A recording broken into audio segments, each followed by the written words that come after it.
Yeah, anytime you can come away with a victory is always a good thing. It was extremely ugly. Hats off to BYU for playing a really good lacrosse game. But I think it was much needed before starting the season off in Southern Region play, meaning we got a lot of jitters out. We remember what it's like to be on the field. We remember now what it's like to be hit by another team. Sometimes your own teammates hold up on you and they don't really try to go as hard on you as always as your opponents do, and it was nice to have the opportunity to play against someone else. So we made a ton of mistakes, but the biggest thing I probably took away from the game was resiliency.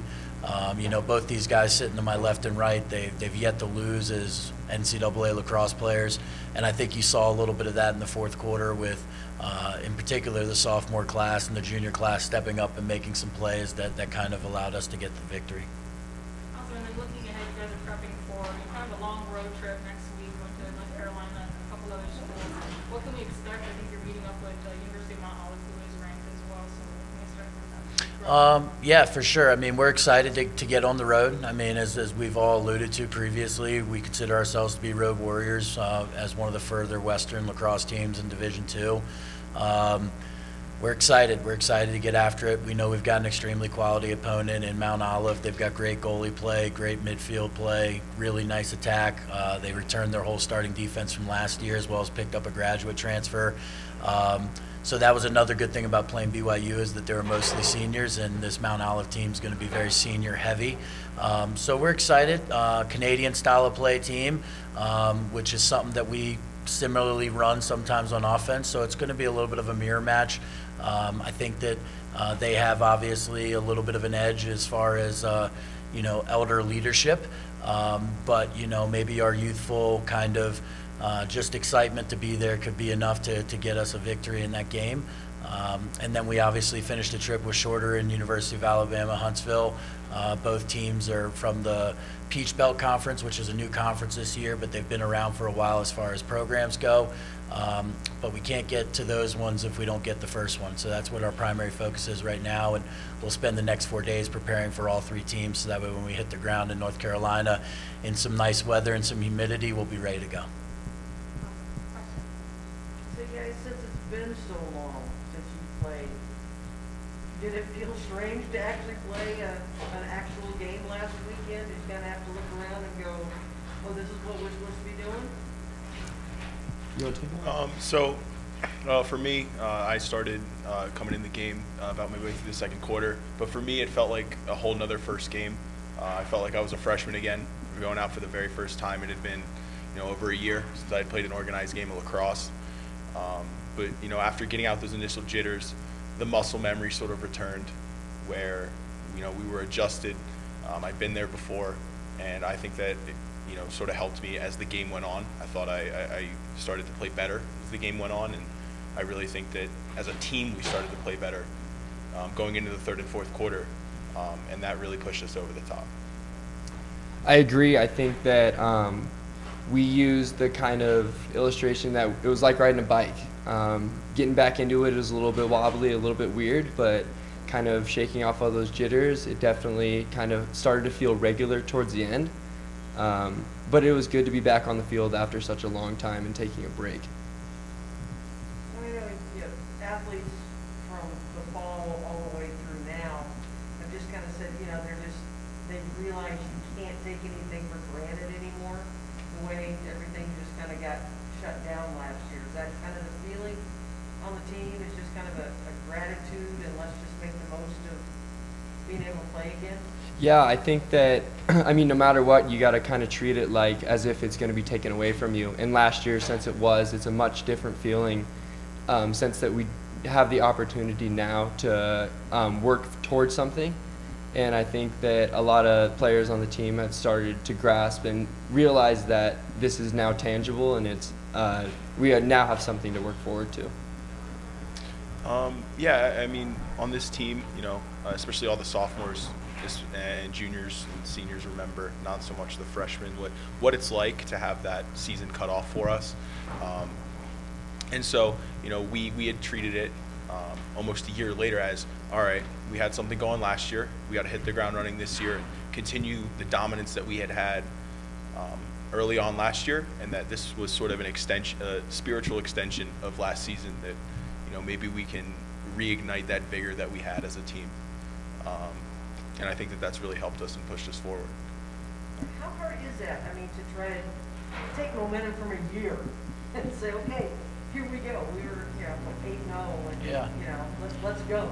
It's hard. It's extremely difficult. Partially because we had last season, bookshelved with a really terrible season in 2019. And so you have seniors and juniors who know how bad it can be. You've got sophomores who know how good it can be. And then you got freshmen who are just happy to be there. And, kind of getting back to your first question, we practice early in the morning. The sun rises over that mesa every morning, and we're blessed enough to get to see it. So why are we taking it for granted? And that's really been the harping point for us, is that it's been challenging, but we're so blessed to get a chance to do this. Most of these guys are 18 to 22, 23 years old. They could be in a variety of other countries right now doing a lot of other different things.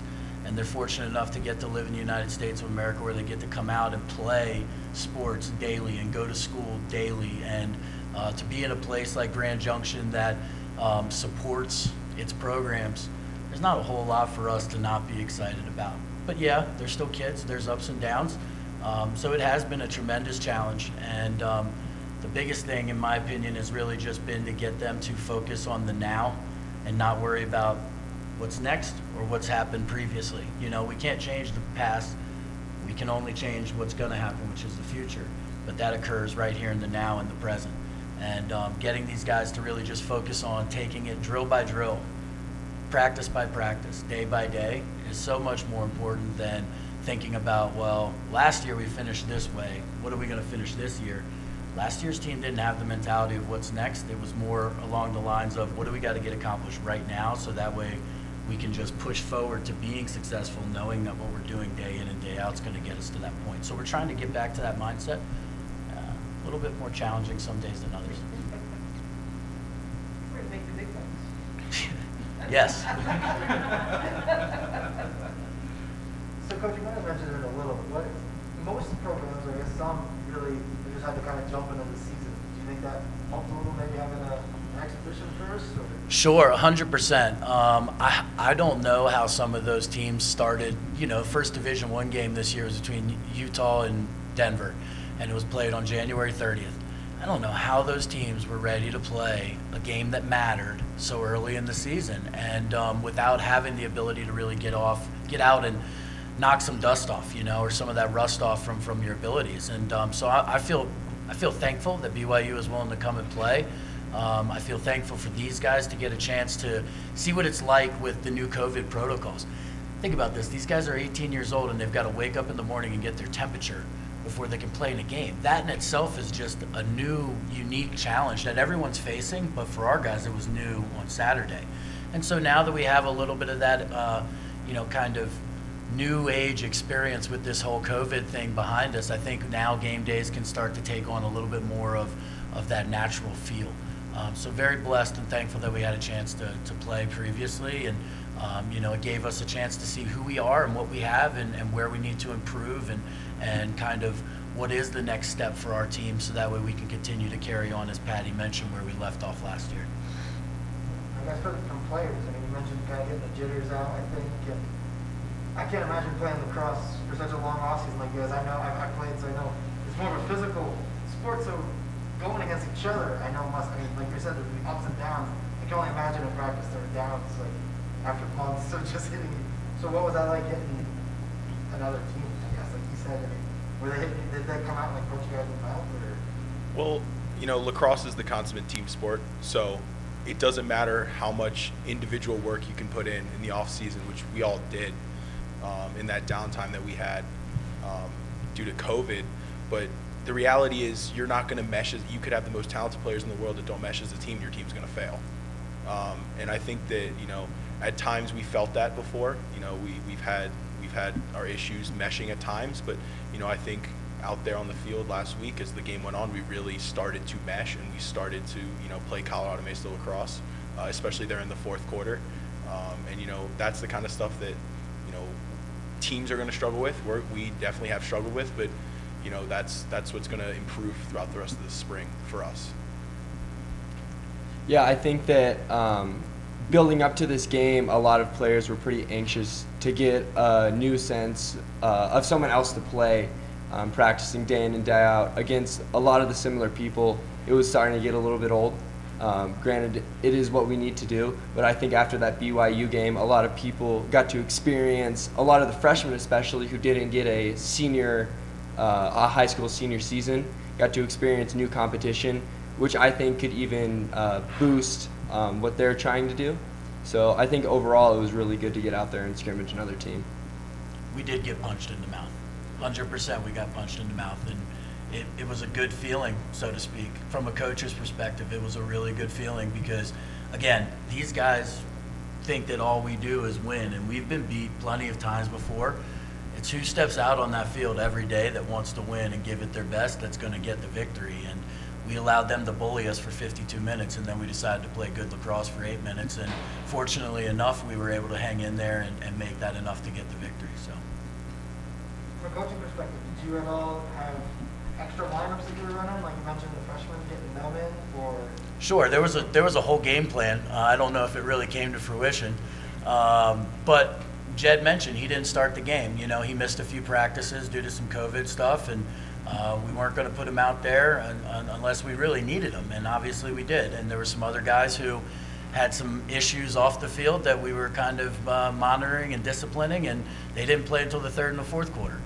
So there was a total game plan that went into play. I don't think we got to the game plan where we got the freshmen the types of looks and opportunities that they needed and probably expected.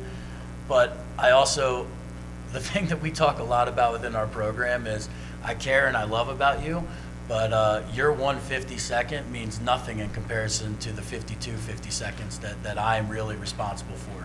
And so as much as I want to get you out there and get you your chance, I've got to win the lacrosse game for every single person on the team because everybody's working just as hard. So the guys understood that, they recognized that. We talked about it actually on Monday in practice, and those are some of the things that we're going to be working towards, so that way hopefully we do get a chance to get some more guys some experience, whether it be in North Carolina or when we do return back here to play. Awesome. Question of the week. If you could describe yourself as a player and as a coach in one word, what would it be? One word. One word. Do you want to start? You can go. I normally go last with this. Do you know your word yet? Yeah. Use your word. So my word that I would use to describe myself is tactful. I like to think on the field I'm not much of a guy who handles the ball very much. The joke is I handle the ball for approximately 10 seconds a game. But you know, I like to think that I like playing mind games with my defenders. I like outthinking my opponents. I like setting up, you know, what I want to do a couple moves ahead. I think lacrosse is a chess match. And you know, I think that really translates to my play, getting myself in the right position to do what I need to do. I think my word would have to be tenacious, just because I think it's very important to be the hardest working team on the field, and I think that I try to do my best to be one of the hardest workers out there. And on top of that, I think that lacrosse is a sport that, as Coach said, whoever wants to win that day, it's the hardest working team, and I think that if we continue to push that, I think that we could continue to be successful. I'm going to plead the fifth. I can't say anything 'cause